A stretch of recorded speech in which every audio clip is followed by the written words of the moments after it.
বাংলাদেশের টালমাটাল রাজনৈতিক পরিস্থিতি এবং মমতা সরকারের কেন্দ্রের বিরুদ্ধে রাজনৈতিক লড়াইয়ের সুযোগ নিয়ে এই মুহূর্তে ভারতবাসীর সব থেকে বড় সমস্যার নাম অবৈধ অনুপ্রবেশকারী এবং তাদের জঙ্গিমূলক কাজকর্ম করার প্ল্যান। যেভাবে বাংলার ভোটার কার্ড, রেশন কার্ড নিয়ে অবৈধ বাংলাদেশি অনুপ্রবেশকারী ও রোহিঙ্গারা দেশের বিভিন্ন প্রান্তে ছড়িয়ে পড়ছে, তাতে আত্মারাম খাঁচা ছাড়া হওয়া ছাড়া আর কোনো উপায় নেই। এখন এই সমস্যার একটাই সমাধান, আর সেটা হচ্ছে এনআরসি। কিন্তু এই ভুয়ো ভোট ব্যাংক যেসব রাজনৈতিক দলকে দিনের পর দিন ভোট লুট করে জিতিয়ে দিচ্ছে, তারা দেশের সুরক্ষাকে জলাঞ্জলি দিতে হলে দেবে, কিন্তু এই এনআরসি কিছুতেই চালু করতে দেবে না। কেন্দ্রীয় সরকার এই নিয়ে ইনিশিয়েটিভ নিলেই খেলবে ধর্মীয় তাস, আওয়াজ তুলবে কিছুতেই কাগজ দেখাবো না, অশিক্ষিত এক শ্রেণীকে ধর্মীয় সুরসুরি দিয়ে খেপিয়ে দেবে, যারা প্রতিবাদের নামে ট্রেন পোড়াবে, বাস পোড়াবে, সরকারি সম্পত্তি ধ্বংস করে দেবে। অথচ ভাতা ভিক্ষা পাওয়ার সময় এরাই সবার আগে কাগজ নিয়ে লাইনে গিয়ে দাঁড়াবে। আর এর ফলে ভুগতে হচ্ছে সাধারণ দেশবাসীকে। তারা বুঝতেও পারছে না পাশের বাড়িতে এসে জোটা লোকগুলো ঠিক কারা। বোমা ফোমা তৈরি করছে না তো, যে কোনোদিন বিস্ফোরণে পরিবার সমেত আমাকে উড়ে যেতে হবে না তো। তাই এই সমস্যার ট্যাকটিক্যাল সলিউশন নিয়ে আসার ভাবনায় রয়েছে কেন্দ্রীয় সরকার। কি সেই সমাধান, যাতে সাপও মরবে অথচ লাঠিও ভাঙবে না? সেই রাস্তার নাম হচ্ছে সিটিজেন কার্ড। কি হচ্ছে এই সিটিজেন কার্ড? এই সিটিজেন কার্ড, যেটা রিপোর্ট আসছে, সরকার একটা নতুন নাগরিকত্ব কার্ড চালুর পরিকল্পনা করছে, যার নাম দেওয়া হয়েছে সিটিজেন কার্ড। এটা এমন একটা পরিচয়পত্র হবে যা ভারতের বৈধ নাগরিকদের আলাদা করে দেবে। এই কার্ডে থাকবে ইউনিক সিটিজেন নাম্বার, যা আধার, প্যান বা ভোটার কার্ডের মতো হবে না।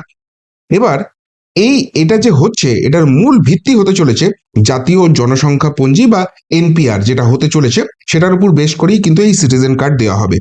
কিন্তু যেহেতু এনপিআর থেকে এই কার্ড তৈরির সিদ্ধান্ত, তাই প্রশ্নটা উঠে যাচ্ছে সেটা আরো বৃহত্তর। সেটা হচ্ছে যে ঘুর পথে মোদী সরকার কি এনআরসি চালু করার পরিকল্পনা করে দিচ্ছে?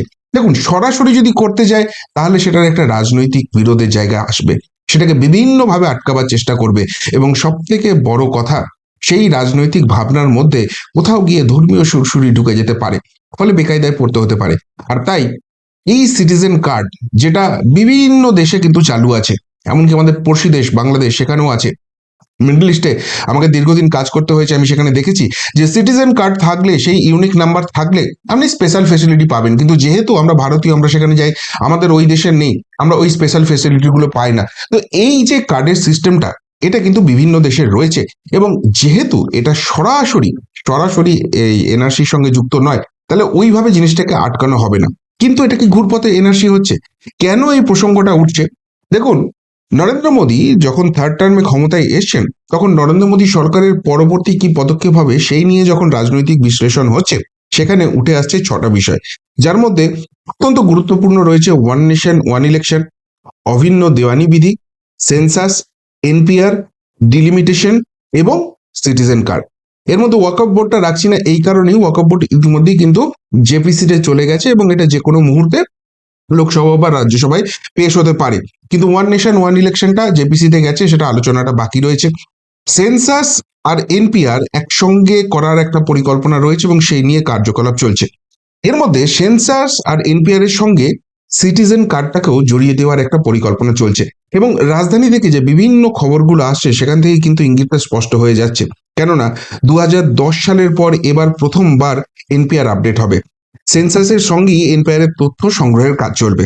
সরকারের দাবি হচ্ছে যে এই যে সিটিজেন কার্ডটা হবে, এতে নিরাপত্তা বাড়বে এবং বৈধ নাগরিকদের সুরক্ষা দেবে, সেই জন্য এই কার্ডটা নিয়ে আসা হচ্ছে।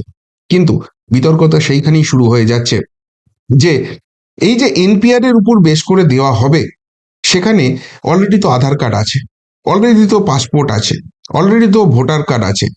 তো সেই জায়গা থেকে হঠাৎ করে এই সিটিজেন কার্ডটা কিসের জন্য আসছে? এই প্রসঙ্গটা যখনই উঠছে, তখন এটা নিয়ে জল্পনাটা বাড়ছে, তাহলে কি ঘুর পথে এনআরসিটা চালু করার জন্যই মোদী সরকার এতখানি ঝাঁপাচ্ছে? এবার সিটিজেন কার্ডের পিছনে উদ্দেশ্যটা কি? যখন সরাসরি কেন্দ্র সরকারের সঙ্গে এটা নিয়ে সাংবাদিকদের কথা হচ্ছে বা সেখান থেকে জানার চেষ্টা করা হচ্ছে, কেন্দ্র সরকার জানিয়েছে প্যান, আধার বা ভোটার আইডির মতো পরিচয়পত্রকে নাগরিকত্বের পূর্ণ প্রমাণ বলা যায় না। এগুলো পার্ট অ্যান্ড পিসেস হয়ে রয়েছে।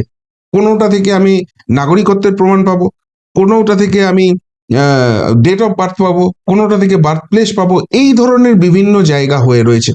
এবং সেই জায়গাটাকে ইউনিক ভাবে এক জায়গায় নিয়ে আসার কথা, যাতে একটা কার্ড তাতেই আমার সমস্ত কিছু কাজ হয়ে যেতে পারে, সেই জায়গাটা করার দরকার হয়ে পড়েছে। প্রথমে প্যান কার্ড চালু হয়েছে, ভোটার কার্ড চালু হয়েছে, সেখান থেকে পাসপোর্ট আসছে, পাসপোর্টের পর আধার কার্ড আসছে। এতগুলো পরিচয়পত্র ক্যারি করতে অসুবিধা হচ্ছে, এবং এখনো অবধি কোনো পার্টিকুলার পরিচয়পত্র আসেনি যেখান থেকে একটা কার্ডেই সমস্ত সমস্যার সমাধান হতে পারে। আর সেটার সলিউশন হতে চলেছে এই সিটিজেন কার্ড। এবং সেই জন্যই এই সিটিজেন কার্ডটাকে এত জোর দিচ্ছে স্বরাষ্ট্র মন্ত্রক, মানে এই পুরো দায়িত্বটাই কিন্তু অমিত শাহের মন্ত্রককে দেওয়া হয়েছে। এবার এই কার্ডটা কিভাবে তৈরি করা হবে? বলা হচ্ছে যে এনপিআর এর মাধ্যমে নাগরিকদের সমস্ত তথ্য সংগ্রহ করা হবে। এরপর কোট আনকোট বৈধ নাগরিকদের একটা ইউনিক নম্বর দেওয়া হবে। বৈধ নাগরিক, এবার এখানেই প্রশ্নটা উঠে যাচ্ছে, তাহলে বৈধ নাগরিকটা কিভাবে বাছা হবে? বৈধ নাগরিকটা কে হবে? কি কি তথ্যের ভিত্তিতে হবে, কি কি প্রমাণপত্রের ভিত্তিতে হবে, সেই জায়গাটা প্রশ্নটা উঠছে। এবং বলা হচ্ছে সেখান থেকে আলাদা করা হবে বৈধ ও অবৈধ নাগরিকদের। এই বৈধ অবৈধটা ডিফারেন্সিয়েশনটা কিভাবে করা হবে, এই জায়গাটা নিয়ে কিন্তু কেন্দ্র সরকার এখনো স্পষ্ট করে কোনো মত দিচ্ছে না। আর সেইখান থেকেই সমস্ত বিতর্কটা শুরু হয়ে যাচ্ছে, জাতীয় মিডিয়াতেও এটা নিয়ে চর্চা শুরু হয়ে গেছে। তবে সব থেকে যেটা গুরুত্বপূর্ণ হচ্ছে যে সেন্সাসটা হতে চলেছে, যেটা আমাদের হওয়ার কথা ছিল 2021-এ, কিন্তু কোভিড পরবর্তী পরিস্থিতিতে সেটা করা যায়নি, যে কারণে এটা 2025-26 এই সময় করার একটা পরিকল্পনা চলছে। সেই সেন্সাসের জন্য ইতিমধ্যেই 12,000 কোটি টাকা বরাদ্দ করা হয়েছিল, কিন্তু যেটুকুনি খবর, কেন্দ্র সরকার এই বাজেট আরো বড় রকমের বাড়াবার ভাবনায় রয়েছে। এখন প্রশ্নটা উঠছে যে 12,000 কোটি টাকা তো অলরেডি সেন্সাসের জন্য ক্যালকুলেট করে দেওয়া হয়েছে। হ্যাঁ, সেটা হয়তো 2019 সালে অ্যালট করা হয়েছিল, এতদিন সময় গেছে, কিছুটা সেটা বাড়তে পারে, যেহেতু কস্ট এফেক্টিভনেসের একটা ব্যাপার রয়েছে, কিন্তু অনেকটা বাড়াতে চলেছে কিসের জন্য? এখানেই প্রশ্ন উঠছে, তাহলে সিটিজেন কার্ডটা কি এটার সঙ্গে মাস্ট করে দেওয়া হবে? আর সেই জন্যই কি বাজেটটা এতখানি বাড়াতে চলছে? এই প্রশ্নটা উঠছে। এবার অনেকেই মনে করছেন যে এই সিটিজেন কার্ডটা এত কিছু যখন আটঘাট বেঁধে মোদী সরকার নামছে, তাহলে এটা একটা এনআরসির জন্যই প্রস্তুতি হচ্ছে। এবার 2019 সালে এনআরসি নিয়ে কিন্তু দেশ জুড়ে বিতর্ক শুরু হয়ে গিয়েছিল। আসামের অভিজ্ঞতায় দেখা গিয়েছিল যে লক্ষ লক্ষ মানুষ সেখানে তাদের তাদের নাগরিকত্ব নিয়ে প্রশ্ন হয়েছে, অনেককে ডিটেনশন ক্যাম্পে গেছে। এবং সব থেকে বড় কথা, সেটা কিন্তু রাজীব গান্ধীর আমলে হওয়া একটা মামলা, সুপ্রিম কোর্টের নির্দেশে আসাম সরকার সেটা এক্সিকিউট করছিল। কিন্তু এই যে ডিটেনশন ক্যাম্প হয়েছে, সেখানে গেছে, সেখানে ধর্মীয় তাস খেলেছে বিরোধীরা, অনেকভাবে করার চেষ্টা করা হয়েছে।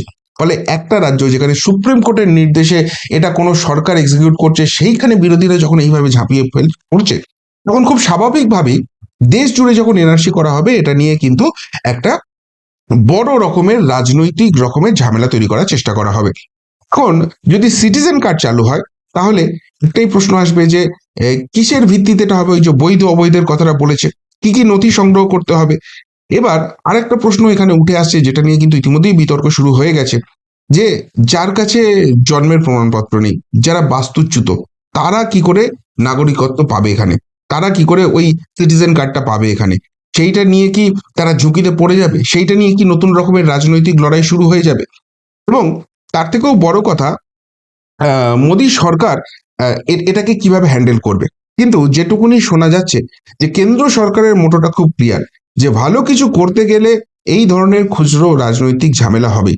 বাংলাদেশের পরবর্তী পরিস্থিতিতে যেভাবে দেশে কাতারে কাতারে অবৈধ অনুপ্রবেশকারী পাওয়া যাচ্ছে, তাতে দেশের সুরক্ষার স্বার্থে এই স্টেপটা নিতেই হবে। কারা বৈধ নাগরিক, কারা অবৈধ নাগরিক, এইটাকে আগে আমাদের বাছাই করতে হবে। তারপর অবৈধ নাগরিকদের নিয়ে কি করা হবে সেটা পরবর্তীকালে দেখা যাবে, কিন্তু বৈধ অবৈধর এই যে ভাগটা, এটা করাটা কিন্তু এই পরিস্থিতিতে অত্যন্ত জরুরি হয়ে পড়েছে।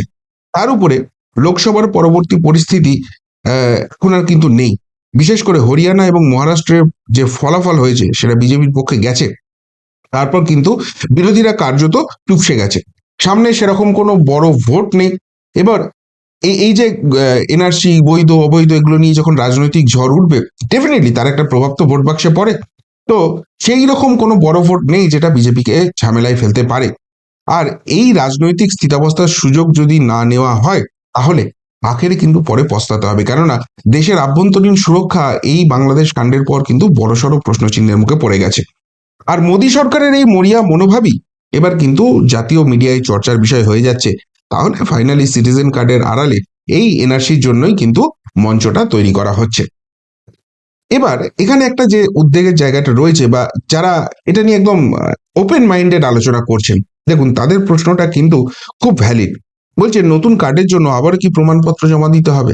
আধার কার্ডের সময় একবার হয়েছে, প্যান কার্ডের সময় একবার হয়েছে, পাসপোর্টের সময় হয়েছে, ভোটার কার্ডের সময় হয়েছে, এই যে সিটিজেন কার্ড হচ্ছে এর সময় কি আবার নতুন করে আমাকে তথ্য জমা দিতে হবে? যারা গরিব, যারা নথিপত্র সংগ্রহ করতে পারেননি, তাদের ক্ষেত্রে কি হবে? কিভাবে এই প্রক্রিয়া স্বচ্ছ, সেই কথাটা বলা যাবে।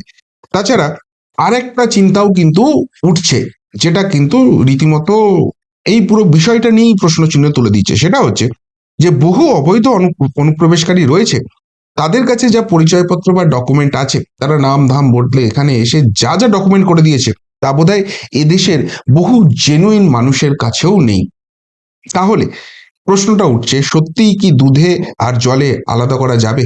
কিভাবে করা যাবে? তবে রাজনৈতিক বিশেষজ্ঞরা বলছেন যে প্ল্যান না করে হঠাৎ করে ময়দানে ঝাঁপিয়ে পড়বে না মোদী সরকার। এর পিছনে যথেষ্ট পাকা মাথাদেরই নির্দিষ্ট দায়িত্বে রাখা হবে। ফলে কেন্দ্র সরকার যদি সত্যি সঠিকভাবে এটা করতে পারে, এটা কিন্তু আগামী দিনে গেম চেঞ্জার হবে। সেটা রাজনীতির ক্ষেত্রেও হবে এবং দেশের সুরক্ষার স্বার্থেও হবে। কিন্তু এখনো এটা খুবই প্রাইমারি স্টেজে আছে এবং কেন্দ্র সরকার ভাবনা চিন্তা করছে, ফলে খুব বেশি ইনফরমেশন এটা নিয়ে পাওয়া যাচ্ছে না। আর এই জায়গাটাকে কাজে লাগিয়েই কিন্তু বিরোধীরা বিতর্ক শুরু করে দিয়েছে। বিশেষ করে মিডিয়ার একটা অংশ, যারা এই সরকারের তীব্র সমালোচনা করে, তারা কিন্তু এখন থেকেই এনআরসি এনআরসি ধুয়ো তুলে দিয়েছে এবং এরপরই যাদেরকে অবৈধ হিসেবে চিহ্নিত করা হবে তাদেরকে ডিটেনশন ক্যাম্পে পাঠানো হবে, দেশ থেকে তাড়িয়ে দেওয়া হবে, এই একটা হাওয়া তোলার চেষ্টা করছে।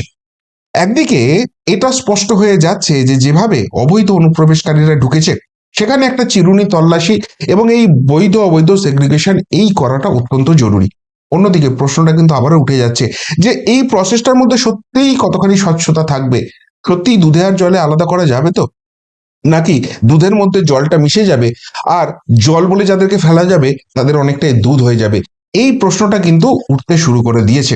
ফলে যতক্ষণ কেন্দ্র সরকার এটা নিয়ে সরাসরি কোনো ইনফরমেশন মানুষের সামনে নিয়ে না আসছে, এটাকে ইমপ্লিমেন্ট করছে, এই বিতর্ক চলতেই থাকবে।